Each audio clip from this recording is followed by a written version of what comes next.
চৈতন্য মহাপ্রভু ভগবান বলতে আসেনি, তিনি আমাদেরকে ভগবান বানাতে এসেছে।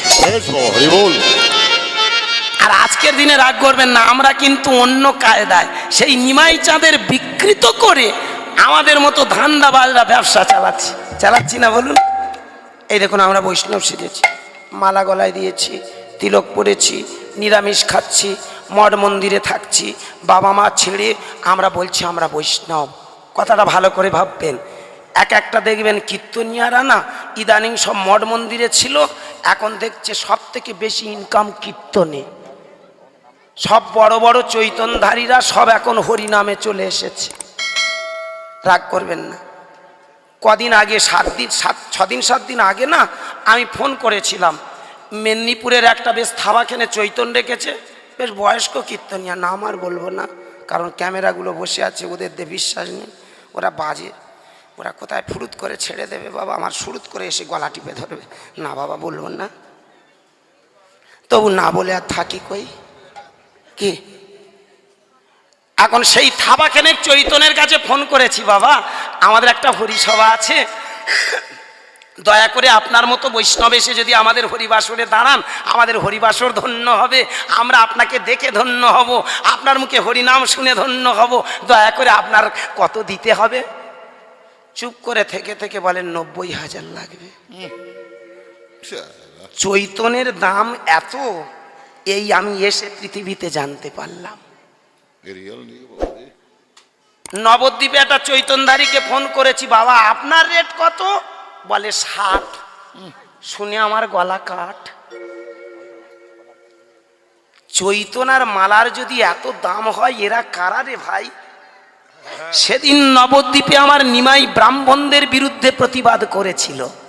আজকের আমরা এমন রাগ করবেন না বাবা মায়েরা, আমরা আমাদের মতো জানোয়ারগুলো বেড়ে উঠছি, কিন্তু আমাদেরকে তোষামত শুরু করেছেন। ঠিক, একদম ঠিক। আমরা যে 3 ঘন্টায় 60, 70, 80, 1 লাখ টাকা কামাচ্ছি, আপনাদের কোনোদিন মাথায় ঢোকে না যে আমরা কারা? আমি হরিবাসরে কেন গলা ফাটাচ্ছি বুঝতে পারছেন? কেন খুটুর খুটুর কাশি হচ্ছে বুঝতে পারছেন? পালা গাইলে তো আমি গাইতে পারতাম, কে শুনলো না। আমি একটা রাধা গোবিন্দের লীলা গিয়ে কেঁদে কেঁদে চলে গেলে আপনারা বলতেন, ও বাবা খুব কীর্তন হয়েছে। ও কীর্তন শুনে কিচ্ছু হবে না, চেতনা তৈরি করুন। নিমাই বললেন না, চেতনা তৈরি করে সমাজটাকে সুস্থ রাখার নাম হলো বৈষ্ণবতা। তুমি বৈষ্ণব হয়েছ নামে, ওই ভেলতাল ধরে সমাজকে যদি শোষণ করো তাহলে কিসের কীর্তন?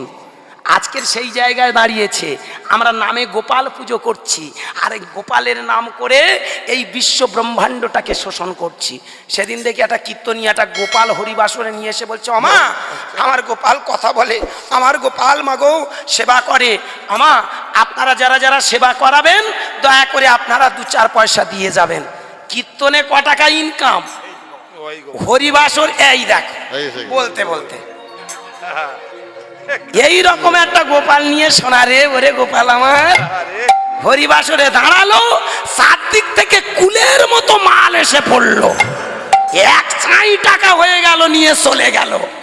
গোপাল খাবে না এ গোপাল ভুঁড়ি বাড়াবে? প্রশ্ন। রাগ করবেন না ভক্তমণ্ডলী, কথাগুলো ভালো করে ভাববেন। আজকের আমরা কীর্তনিয়ারা বৈষ্ণব সেজেছি, কিন্তু আমাদের চরিত্রের ঠিক নেই। কিরকম? 3 ঘন্টায় 60-70 হাজার, এ কেমন চরিত্রের বৈষ্ণব? যারা মানুষকে ঠকায়, যারা একে অপরকে অপরের মাথায় কাঁঠাল রেখে খোয়া ভেঙে খায়, তারা কারা? অথচ আপনাদের বলি বাহাদুরি, আপনাদের বলিহারি আপনাদের, আপনারা দেখবেন যে বেশি টাকা নেবে তার পিছনে দৌড়াচ্ছেন। বলুন, এইখানে যদি মাগো একটা 80,000 টাকা বা 1 লাখ টাকার কীর্তন নিয়ে আসতো, এ ফাঁক ফোঁকো থাকতো? একদম নয় বাবা। এই কটা ইউটিউব বসেছে তো, এই তো আমার মনে হয় এখানে খান 10 বসেছে তো নাকি 10-12 খানা বসেছে, এতক্ষণ মনে হয় 100 খানা ইউটিউব বসে যেত। আর সেই সঙ্গে এই সব ফাঁক ফোঁকরা থাকতো। বলুন, অন্তত কর্তৃপক্ষ এসে বলতো, বন্ধুগণ আমাদের এখানে যে কীর্তনিয়া এসেছে 1,20,000, মানে টাকার গল্প বলে আবার বেশি নাম হবে। আমরা অনেক কষ্ট করে নিয়ে এসেছি, শোনো তোমরা এক কাজ করো, পাল ধরে লোক আসছে, জনঢেউ হয়েছে, হ্যাঁ। এই যে তোমরা শোনো, তোমরা সরে যাও, এই পারে রাস্তাগুলো ক্লিয়ার দেয়, প্যান্ডেলটা খুলে এই এই কলা গাছটা ভাঙ, এই পেঁপে গাছটা সরা, এই বাঁশগুলো সরা রে, বাঁশগুলো সরা। আমি বলি কেন আপনারা বাঁশ ঠেলছেন? আমরা বাঁশ দিতে আসছি। একদম ঠিক। 3 ঘন্টায় 60-70 1 লাখ। আমি মাঝে মধ্যে ভাবি আমরা কারা? আর আপনাদেরও মাথায় একটা পোকা ঢুকেছে। পোকাটার নাম বলি ভীমরতি পোকা। ঠিক একদম। যে বেশি টাকা নেবে সেই বড় কীর্তনিয়া। আচ্ছা বলুন তো, 3 ঘন্টায় আপনাদের সমাজ ব্যবস্থার কি পরিবর্তন করবে? প্রশ্ন। এই 3 ঘন্টায় বলুন তো ভক্তমণ্ডলী, আমাদের মতো মানুষরা এসে আপনাদের কি মোটিভ পরিবর্তন করিয়ে দেবে? ভাবুন, সারা বছর আমার মায়েরা ভিক্ষা করে করে পাড়ায় পাড়ায় গ্রামে গ্রামে, আমার বাবারা পাড়ায় পাড়ায় ভিক্ষা করে 2 টাকা 5 টাকা 10 টাকা 100 টাকা 500 টাকা চাঁদাগুলো কালেকশন করে এক জায়গায় জড়ো করলো, একটা ভান্ডার করলো। আমরা এমন জানোয়ার 3 ঘন্টায় টাকা কটা নিয়ে চলে যায়। শোষণ। আমি এই কথাটা বলি বলে সবার কাছে দোষী জানো বাবা। বলে দাদা তুমি একটা কীর্তনিয়া হয়ে আসরে উঠে ওই রকম বড় বড় গালাগাল করবে? কম দুঃখে নয় বাবা। বাঘ থাকে বনে, থাকেও সে মনে, রক্তের স্বাদ পেতে চায় ক্ষণে ক্ষণে। বাঘ যেমন একটা জানোয়ার, রক্তের নেশায় সে বনে থাকে, কাউকে পেলে ছিঁড়ে খায়। আজকের ভালো করে ভেবে দেখবেন, বনের বাঘ যেমন একটা পশু, মানুষের ভিতরে একটা পশু বাস করে যার নাম লোভ। মানুষ যদি এত লোভী হয় তাহলে বলুন আমার সনাতন ধর্ম বাঁচবে তো? প্রশ্ন। আমার এই হিন্দু ধর্মটা টিকে থাকবে তো? আগামী দিনে ইয়ং জেনারেশনরা কীর্তন করবে তো? কোথায় হরিনাম শুনছেন, কোথায় লীলাগান শুনবেন, পালা শুনবেন? এই পালাগুলো সমাজ থেকে তাড়ান। অনেকে বলতে পারেন তুমি তো গলা ফাটাচ্ছ, তুমি কম টাকা নিচ্ছ। আমি পা দুটো জড়িয়ে ধরে বলবো উইথিন ক্যামেরা অন দ্য স্টেজে দাঁড়িয়ে বলছি, কোনো কর্তৃপক্ষ কোনো নায়ক বাবু আমার মরদ থাকে আমার সামনে দাঁড়াক, দাঁড়িয়ে বলুক যে আমি তাদের উপরে প্রেসার ক্রিয়েট করে টাকা নিয়েছি। আমি প্রত্যেকটা কর্তৃপক্ষের কাছে পা জড়িয়ে ধরে বলি বাবা আমার যেটুকু প্রয়োজন আমি সেইটুকু চাই, তার বেশি আমার লাগবে না। মানুষ এখন বলতে নেই। আমার কাছে আপনারা যদি আধ ঘন্টা থাকেন, কত যে ফোন আসে সেটা বলে বোঝানো যাবে না। ফোনের উপরে, ফোনের জ্বালায় আমি মাঝে মধ্যে আমি ফোন রিসিভ করি না, ক্ষমা করবেন। আমার নিজের যারা কাছে আছে ওরাই রিসিভ করে তাদের সঙ্গে দুদণ্ড কথা বলে। এই ফোন ধরলে এরাই ধরে আর আমিও ধরি এই। কিন্তু আমি বেশিরভাগ টাইমটা আমি দেখেছি তো, প্রতিদিন মানুষ ফোনের উপরে ফোন আসে, টাকা দেওয়ার জন্য মানুষ ছড়িয়ে দিচ্ছে, বাবা নাও তুমি এসো দুটো কথা শোনাও, মানুষকে শেখাও। আমি বলবো আমি কি শেখাবো? আপনারা সচেতন হন, নিজের শিক্ষাটা নিজে তৈরি করুন, আমাদের মতো পশুগুলোকে তাড়িয়ে দিন। একদম ঠিক। আজকের 1 লাখ টাকা 80,000 50-60 এটা কীর্তন নাকি মানুষের রক্ত শোষণ? জানেন কদিন আগে একটা জায়গায় গান করতে গেছি, একটা বুড়ো মানুষ বসে আছে, সেই বাড়িতে আমাদের আশ্রয় দিয়েছে। স্ত্রী নেই, ওনার স্ত্রী মারা গেছে, একটা মাত্র ছেলে। ছেলেটা জানেন একটা রাজমিস্ত্রির জোগাড়ে তাগাড়ে কাজ করে। বাড়িতে একটা ছোট্ট বাচ্চা আছে, স্ত্রী আছে।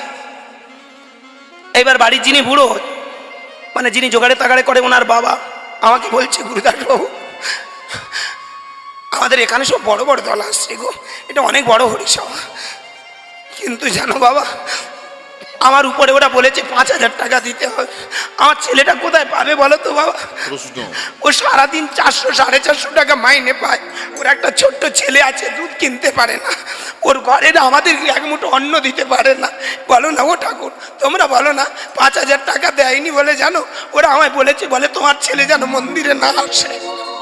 আমরা কেমন অন্যায় করেছি গো। আজকের ভক্তমণ্ডলী, ভক্তিমতী মায়েরা, আমার এটা মনের দুঃখ, আমার যন্ত্রণা কোথায় জানেন? আমার নিমাই চাঁদ যেখানে প্রমাণ করে দিয়ে গেল মানুষের ভেতর সচেতন হও, মানুষ প্রমাণ করে দিল মানুষ যেদিন তার সেই পরম চৈতন্যের সাগরে যাবে সেদিন তার জীবন ধন্য হবে। আজকের জানেন সেই কথাগুলো বলতে এসে গল্প কাহিনী, ওই কোন দিকে ঠ্যাং রাখবে, কোন দিকে জুতো রাখবে, কোন দিকে ছাতা রাখবে, কোন দিকে কি করবে, সেটাই নিয়ে আমরা টাইম পাস, আমরা আসল তত্ত্ব শেখাই না। আবেগে জানেন 3 ঘন্টায় 60-70 হাজার টাকা নিয়ে চলে যায়। আজকের বলুন মায়েরা, বলুন বাবা, এর দ্বারা সমাজের কোনো মঙ্গল হচ্ছে কি? প্রশ্ন। আমি শুধু একটা অনুরোধ করব, পায়ে ধরে একটা কথা বলে যাই, আপনারা 4-5টা বছর আমাদের মতো এই জানোয়ারগুলোকে একটু ডাকা বন্ধ করুন, আমাদের দাঁত কটা অন্তত ভাঙুক। দেখবেন এমন একটা দিন আসবে, দেখবেন 4-5টা বছর যখন ডাকা বন্ধ করে দেবেন, তো দেখবেন সনাতন ধর্মের ভুল পাল্টে যাবে। আবার আপনারা আনন্দে হরিনাম শুনতে পাবেন, আনন্দে হরি কীর্তন, আনন্দে হরিবাসর তৈরি করতে পারবেন। আর আমি কথা দিলাম, আপনারা যদি এমনি করে আমার সঙ্গে তাল মেলান, ধর্মের নামে যারা অপসংস্কৃতি ছড়াচ্ছে, ধর্মের নামে যারা আজকের ব্যভিচার ছড়াচ্ছে, ধর্মের নামে মানুষকে ভয়ভীতি দেখিয়ে যারা টাকা লুট করে নিয়ে চলে যাচ্ছে, এমন একটা দিন আসবে দেখবেন ওদের পথে বসতে হবে। আমি নারকেল খাওয়ার পরে গোটা কথা মালা জোগাড় করে রেখেছি, মাইরি দিব্যি করে বলছি বাবা, ও কয় শালার হাতে আমি তুলে দেবো। ওদের শিয়ালদায় আমি যদি না ফুটপাতে বসাতে পারি, আমার নাম গুরুদাস নয়। বেঁচে যদি থাকি 10 বছর আমি গালাগাল করে যাব, আর আপনাদের ভেতর আমি চেষ্টা করবো এই সচেতন আপনাদের করিয়ে রেখে যাবো। একদম ঠিক। যদি আমার কথাটা আপনারা কানে নেন, আমার কথাটা একটু বোঝার চেষ্টা করেন, এটা আমার কথা না, এটা আমার নিমাই চাঁদের কথা ছিল। নিমাই চাঁদ সমাজে যারা শোষণকারী তাদের বিরুদ্ধে প্রতিবাদ করেছে। আজকের ভালো করে ভেবে দেখবেন, নিমাই চাঁদ তাই তো চিৎকার করে বললেন, এই পৃথিবীতে যেন তোমরা আলাদা করে কাউকে ডাকার প্রয়োজন নেই। ব্রাহ্মণ এসে পুজো করলে তবেই যে সাব্যস্ত ভুল। তোমার ঘরে বৈষ্ণব আনবে কেন? তুমিই ব্রাহ্মণ, তুমি বৈষ্ণব, নিজের কান্নাটা তুমি কাঁদো না, নিজের দুঃখটা তুমি নিজে জানো না। এই যে ভৈমী একাদশী গেল, গল্পটা আর বলে টাইম আছে, আসতেছে, আসুক। ভৈমী একাদশী দেখো মা, আমাদের বাড়ির পাশে সব দেখি একাদশী করেছে। একাদশী করেন তো? একাদশী, ভৈমী একাদশীর দিনে ঠাকুরমশাই ডেকেছিলেন, ডাকেননি? ভুল করেছেন। আমাদের পাড়ায় সকলে ঠাকুরমশাই ডেকে পুজো করলে আর আপনি ডাকলেন না, হিংসাকারী। এ বুড়ি খুব হিংসাকারী, ঠাকুরমশাই দেবে না বলে দেন, জানেন? তা দেখি ভোরের বেলা ঘুমাটা, ভোরের বেলা দেখি 4টে ঠাকুরমশাই শুধু সাইকেল নিয়ে পাক খাচ্ছে। পাক খাচ্ছে। আমি বলি কি কল হলো এত ভোরের বেলা? বাবা গান থেকে সবে গেছি জানো বাবা, সেদিন গান ছিল হাওড়া ডিস্ট্রিক্টে, গান ছেড়ে বাড়িতে গেছি, হঠাৎ দেখি না 4টে সাইকেল পাক খাচ্ছে। আমি বলি কি ব্যাপার হলো? তা আমার যিনি জানাশোনা ঠাকুরমশাই এলো, ঠাকুরমশাই তুমি এই এত ভোরের বেলা পাক খাচ্ছ? বলে তুই তো জানিস এই পাড়ায় আমার অন্তত 1-150 যজমান, মানে বলে ওরা সব একাদশী করেছে, আমি আজকের পুজো করলে তবে ওরা জল খেতে পারবে। ভাবুন আমাদের মাথাটা কোথায় দাঁড়িয়েছে, ঠাকুরমশাই এসে পুজো করে দিলে তবে জল খাবে। ওর নাম পটল, পটল ঠাকুরমশাই। আমাদের ঠাকুরমশাইয়ের নাম পটল ব্রহ্মচারী, ওর ভালো নাম আছে, সেটা আর বলবো না, ডাক নাম পটল ঠাকুর। তা পটল ঠাকুরের বলছি, ও পটল ঠাকুর, তা তুমি এমনি করে যাচ্ছ, হ্যাঁ তা কতক্ষণে পুজো করে? বলে দেখি চেষ্টা করি তাড়াতাড়ি করে দিতে হবে তো। বেলা 10টার সময় দেখি পাক খাচ্ছে। আমি জিজ্ঞাসা করছি হ্যাঁ ঠাকুর এখনো পর্যন্ত পুজো হয়নি? বলে আর খান 5 বাকি। আমি বলি ওর মধ্যে গোটা 2 বুড়ি টুড়ি আছে? বলে হ্যাঁ তা তো আছে। ভাবুন বুড়ি বেলা 10টা পর্যন্ত বসে আছে, ঠাকুরমশাই পটল এসে যদি জল দেয় তবে খেয়ে তবে নাকি একাদশীর পুণ্য হবে। এর ভেতরে যদি আপনি পটল ডাঙায় চলে যান, প্রশ্ন, হ্যাঁ কি ধর্ম? বলুন আপনারাই বিচার করুন আমাদের মাথাটা কোথায় এসে দাঁড়িয়েছে জানেন? আর নিজের কান্নাটা আমরা নিজে কাঁদতে শিখিনি। এইখানে দাঁড়িয়ে নিমাই চাঁদ বললেন নিজের কান্না নিজে কাঁদো, জগ নাই যোগ্য নাই নাই বলিদান, জগ নাই যোগ্য নাই নাই বলিদান, জগ নাই যোগ্য নাই নাই বলিদান, জগ নাই যোগ্য নাই নাই বলিদান। এই আছে শুধু হরে কৃষ্ণ কৃষ্ণ হরে রাম, আছে শুধু হরে কৃষ্ণ কৃষ্ণ হরে রাম, এই আছে শুধু হরে কৃষ্ণ কৃষ্ণ হরে রাম, আছে শুধু হরে কৃষ্ণ কৃষ্ণ হরে রাম, হরে কৃষ্ণ কৃষ্ণ কৃষ্ণ হরে হরে নিতাই গৌর। হরে রাম রাম রাম হরে হরে, কৃষ্ণ হরে কৃষ্ণ কৃষ্ণ কৃষ্ণ হরে হরে, হরে রাম রাম রাম হরে। জয় জয় গৌরাঙ্গ মহাপ্রভু জিউ কি জয়, নিতাই চাঁদ কি জয়, হরি নাম কি জয়, নবদ্বীপবাসী কি জয়, গ্রামবাসী বৃন্দ কি জয়, হরি নাম কি জয়, মহাপ্রসাদ কি কি? তাই গৌর হরি বল। হরি বল, হরি বল। এই যে হাত তুলেন, কোথায় গেলেন? আমি ভগবানের বাচ্চা, ভগবান এটাই শিখিয়ে দিলেন। আর যদি বলেন দেখবো কি করে, এবার আমার কথাটা মন দিয়ে শুনুন। দল আসার আগে ছোট্ট করে বলে যাই, প্রত্যেকটা ইউটিউব ভাইদের আমি একটাই অনুরোধ করি, আমি যে থটটা প্রত্যেকটা হরিবাসরে বলি, প্রত্যেকটা হরিবাসরে গাই, আপনারা দয়া করে এই পাঠটুকু কেটে অন্তত একটু মানুষের কাছে তুলে ধরবেন। কেন জানেন? এর উপরে কোনো কীর্তন নেই, চ্যালেঞ্জ। আজ 32 বছরের কীর্তনী আমি, আমার জীবনের অভিজ্ঞতা দিয়ে বলি, আপনারা হরিনাম করে সারা জীবনে যেটা খুঁজে পাননি, আমি এই 2 মিনিটে যে কথাটা বলে যাব সেই কথাটা মেনে চলুন, হরিনামের ফল ফলতে বাধ্য। বাড়িতে যখন থাকবেন, মন দিয়ে শুনুন, দল আসছে, বাড়িতে যখন থাকবেন এই গোড়ালিটা তলপেটে লাগিয়ে দেবেন, এই গোড়ালিটা টেনে এই তলপেটে লাগিয়ে দেবেন, আডুম বাডুম হয়ে বসবেন। যে কোনো জায়গায় নিরালা নিরিবিলি, নতুবা ঘুমের ঠিক আগে বিছানায় আপনারা অমনি করে বসুন। যারা বয়োজ্যেষ্ঠ মা আছেন, যারা বয়োজ্যেষ্ঠ বাবা আছেন, আমি পায়ে ধরে বলবো আপনারা তো পারবেন না বাবা, পায়ে কষ্ট হবে, আডুম বাডুম হয়ে বসুন। যদি পারেন 100% একদম কারেক্ট, ঠিক হবেই হবে, হতে বাধ্য। সূত্র ঠিক হলে অঙ্ক মিলবে। কি? এটাই হচ্ছে প্রসেস। আমাদের জীবন, লাইফ ইজ ম্যাথমেটিক্স, জীবনটাই অঙ্ক। অঙ্কটা গুছাতে পারিনি বলে তাই মেলাতে পারিনি। ভক্ত ধ্রুব যদি ভগবান পেতে পারে, প্রহ্লাদ যদি ভগবান পেতে পারে, তুমি কেন পাবে না? ভগবানের বাচ্চা আমরা সবাই তো, তারা যদি পায় আমরা কেন পারবো না? এটা বোঝার আছে, জানেন? ভালো করে ভাববেন। বিছানায় ঘুমানোর আগে আডুম বাডুম হয়ে বসুন, চোখটা বন্ধ করুন, হাত দুটো এমনি করে রাখুন, এই হলো জুড়ে দেবেন টাচ, জুড়ে দেবেন টাচ, হাঁটুর উপরে রাখুন, চোখের দৃষ্টিটা আস্তে আস্তে নাকের ডগায় ফেলে দিন। এইবার হরিনাম করুন, হরে কৃষ্ণ কৃষ্ণ কৃষ্ণ হরে হরে, হরে রাম রাম রাম হরে হরে। কিছুদিন পরে দেখবেন, আমি যেটা বলে যাচ্ছি মিলিয়ে নেবেন, কিছুদিন পরে দেখবেন আপনার শরীরে একটা শিহরণ জাগবে, আপনার ভিতরে একটা কম্পন আসবে, আপনার ভিতরে একটা আগুনের স্ফুলিঙ্গ আছাড় খেয়ে যেন উপরে উঠবে। এইবার আস্তে আস্তে এখান থেকে টেনে নিয়ে দ্বিদল পদ্মে ফেলে দিন। এতদিন নাকের ডগায়, এবার অ্যারো করে এই জায়গায়, ওইখানে বসে কিছুদিন জপ করুন, আপন মনে কিছুদিন হরিনাম করুন, চোখের জলে বুক ভেসে যাবে, আপন মনে দেখবেন ওইখানে হরিনাম করতে করতে একটা আগুনের গোলা তৈরি হয়ে যায়। এই গোলাটা যখন তৈরি হয়ে যাবে, জানবেন আপনার হরিনাম করা সার্থক। ওই জায়গায় আপনি আপনার যে কোনো আরাধ্য দেবতা, কালী, শীতলা, মনসা, দুর্গা, যে যে দেবদেবী আপনি ভালোবাসেন, ওইখানে স্মরণ করুন। ওইখানে যে প্রতিচ্ছবিটা ফুটে ওঠে, ওইখানে যে প্রতিচ্ছবিটা আপনি দেখতে পাবেন, ওর নাম ভগবত দর্শন। নিতাই গৌর হরি বল। এর বাইরে কিচ্ছু পাবেন না। যত মঠ মন্দিরে যান, যত নিরামিষ খান, যত কিছু করুন না কেন, এইবার এই মনটাকে টেনে উপরে ভাসিয়ে দিন, যেখানে সাধুরা চৈতন্য ডেকেছে। এটা চৈতন্যের দেশ। একবার যদি মনটাকে আপনি উপরে ভাসিয়ে দিতে পারেন, ওখানেই দেখবেন আস্তে আস্তে অষ্টসিদ্ধির প্রকাশ হয়। অনিমা, লঘিমা, গরিমা, অন্তর্জামিত্ব, ঈশ্বরত্ব, বশীকরণত্ব, ঈশিতা, বসিতা। ওইখানে দেখবেন আস্তে আস্তে একটার পর একটা জায়গা তৈরি হয়ে যাচ্ছে। তিল তিল করে দেখবেন সিদ্ধি, মুক্তি, নির্বাণ, নির্বিকল্প। এবং কিছুদিন পরে আস্তে আস্তে চলে যায় মানুষ ভাব সমাধির পথে।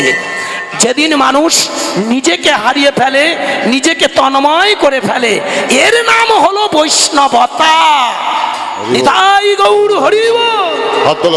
ওই জায়গাতে যেতে পারলেই তবেই আমাদের হরিনাম করা সার্থক। তাই নিমাই চাঁদ বললেন, ভগবানের সন্তান হয়ে তোমরা নিজের চিন্তা করো, নিজের কান্না নিজে কাঁদো, এগিয়ে চলো পরমানন্দের দেশে। সম্পূর্ণ ভিডিওটি দেখার জন্য অসংখ্য অসংখ্য ধন্যবাদ। আর এরকম আরো ভালো ভালো ভিডিও পাওয়ার জন্য চ্যানেলটি সাবস্ক্রাইব করে রাখবেন।